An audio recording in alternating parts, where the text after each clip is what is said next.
ये खबर KR मंगलम university द्वारा प्रस्तुत की गई है।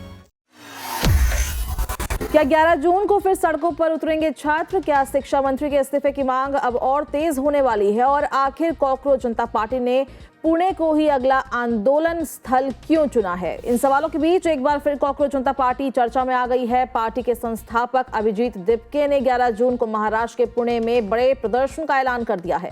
इस प्रदर्शन का मुख्य उद्देश्य केंद्रीय शिक्षा मंत्री धर्मेंद्र प्रधान के इस्तीफे की मांग और मजबूती से उठाना बताया जा रहा है। दिल्ली के जंतर मंतर पर हुए पहले प्रदर्शन के बाद ये पार्टी का दूसरा बड़ा सार्वजनिक आंदोलन होगा। पार्टी का दावा है कि शिक्षा व्यवस्था से जुड़े मुद्दों को लेकर युवाओं और छात्रों की आवाज लगातार बुलंद की जाएगी।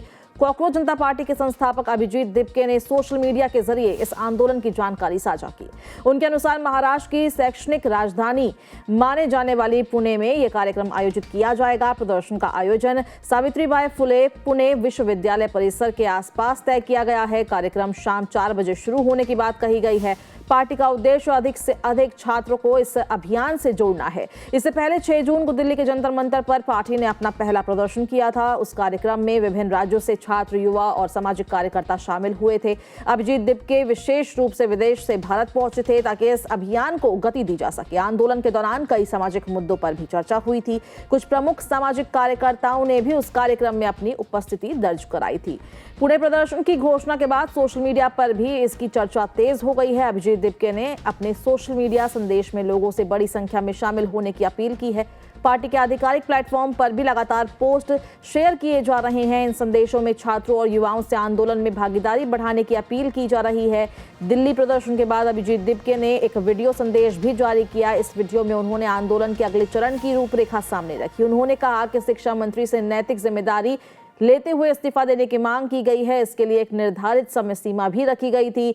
दिपके का कहना है कि यदि मांगों पर कोई प्रतिक्रिया नहीं मिलती है तो आंदोलन को और व्यापक बनाया जाएगा। इसके तहत देश के अलग अलग राज्यों में छात्र संपर्क अभियान चलाया जा सकता है। उन्होंने संकेत दिया कि आने वाले समय में विभिन्न विश्वविद्यालयों और शैक्षणिक संस्थानों में भी संवाद कार्यक्रम आयोजित किए जा सकते हैं। उद्देश्य युवाओं को एक साझा मंच पर लाना बताया गया है।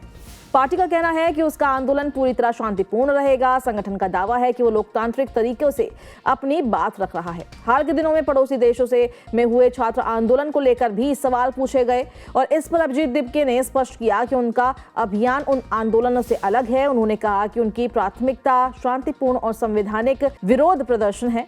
किसी भी प्रकार की हिंसा या टकराव को आंदोलन का हिस्सा नहीं बनाया जाएगा। कॉकरोच जनता पार्टी खुद को युवाओं की आवाज के रूप में पेश कर रही है। संगठन का दावा है कि वो किसी राजनीतिक दल से जुड़ा नहीं है। पार्टी का कहना है कि उसका फोकस शिक्षा, रोजगार और युवाओं से जुड़े मुद्दों पर रहेगा। आने वाले दिनों में आंदोलन की दिशा काफी हद तक सरकार की प्रतिक्रिया पर निर्भर करेगी।